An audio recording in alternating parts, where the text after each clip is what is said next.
and welcome everyone. We are about to jump headfirst into one of the biggest, most chaotic, and most important stories happening on the planet right now, the artificial intelligence revolution. Welcome to Byte-Sized Tech. Today we're doing a special deep dive, and our goal is simple. Peel back all those layers of hype and get to what's really going on. Because that's the real question, isn't it? We hear about trillions of dollars being thrown around, but this story is so much more complicated than just some clever new chatbots. It's a story about massive machines, human psychology, and even some very real hidden dangers. So, here's our game plan for today. We're going to start with the actual engine room of AI, the hardware. Then, we'll do a reality check. Is this a bubble or a breakthrough? From there, we'll uncover some of the unseen dangers of all this innovation, see how the giants of tech are making big moves, and finally, we'll take a little peek over the horizon at what might be the next great leap. First up, the AI gold rush. And no, we're not talking about software just yet. We're going deeper. We're talking about the unbelievably complex hardware that makes any of this stuff possible in the first place. You see, to build the most powerful AI chips on the planet, you need a machine that can perform a process called extreme ultraviolet lithography. It's ridiculously complex. And here's the kicker. Only one company on Earth can make them. That's it. A Dutch firm called ASML. They are, quite literally, the gatekeepers of this entire hardware revolution. And the demand for these machines?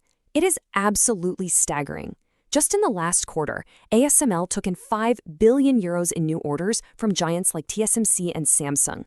The whole industry is placing these enormous bets, getting ready for what they think is going to be an absolute explosion in demand.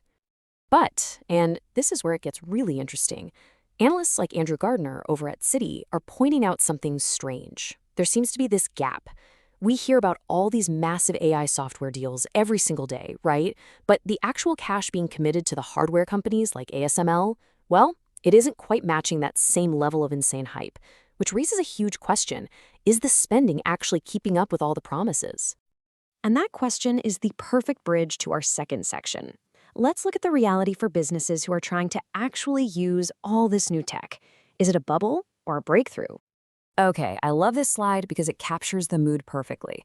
For the last couple of years, it's been all about FOMO, the fear of missing out. Every CEO felt this pressure to invest in AI or get left behind, but now, after a bunch of really expensive experiments and projects that just didn't deliver, the mood is shifting to FOMU, the fear of messing up. And this right here, this just brilliantly illustrates that challenge. A staggering 80% of companies don't even have a formal policy for how to use AI. Think about that. There is a massive gap between the conversation we're all having about AI and what's actually being put into practice inside most companies. I mean, look at Salesforce's huge Dreamforce conference. They're out there shouting from the rooftops about their Agentforce AI, saying it's saving them over $100 million a year. But even with a name as trusted as Salesforce, their customers are still just dipping their toes in. They're scared to really dive in because they need to see cold, hard proof of results before they sign those massive checks.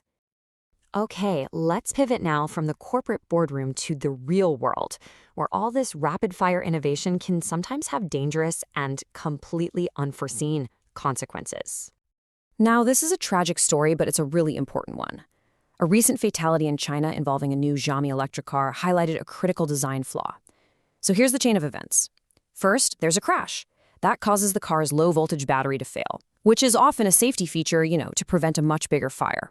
But here's the problem. On this car, that power loss also made the sleek electronic flush door handles impossible to operate from the outside. The occupant was trapped. It's just a stark reminder that in the race to innovate, you absolutely cannot lose sight of the fundamentals of safety. So let's turn to our fourth section, where we can see how the biggest players in the game are adapting, not just to new technology, but to a completely different geopolitical world. This brings us to a really major shift happening at Apple. For decades, literally decades, when Apple launched a totally new kind of product, they started building it in China. But now, for their next big push into smart home devices, they're starting in Vietnam. This is a massive, massive strategic move to diversify their supply chain and become less reliant on China. And we're not talking about minor updates here. We're talking about a whole new family of devices. A smart security camera, a home hub to go up against Amazon and Google, And, this is the really fascinating one, a tabletop robot with a little articulated arm that can actually follow you around for video calls. And all of them are expected to have Maine Vietnam stamped on the back. All right, for our final section, we're going to look past the current AI boom to what a lot of people believe is the next and even bigger frontier in computing power. So, let's talk about quantum computing. A company called D-Wave is a leader in a specific approach called quantum annealing. Now, forget everything you know about ones and zeros. These computers work based on the mind-bending rules of quantum physics to solve problems that are just impossible for the computers we have today. And if you want to understand the difference in power, this slide says it all. D-Wave recently showed that for one specific, super complex problem, a task that would take one of the world's fastest supercomputers almost 1 million years to finish, their quantum computer did it in a few minutes. I mean, just let that sink in. And as D-Wave CEO Alan Barat said, this isn't just about being faster. This is about doing something that was thought to be impossible. It's the Holy Grail. It's what the entire quantum industry has been dreaming about for years, and it's actually starting to happen. So, from a hardware gold rush to a corporate reality check, from unseen dangers to the absolutely mind-bending power of quantum computers, we've covered a lot of ground. It shows us a future that's just filled with incredible promise, but also some very real, very serious challenges. Which, at the end of the day, leaves us with the biggest question of all. Are we truly ready for what's coming next? Thanks so much for joining us on this deep dive. If you enjoyed this explainer, you know what to do. Please like, comment, share, and subscribe. We'll see you next time.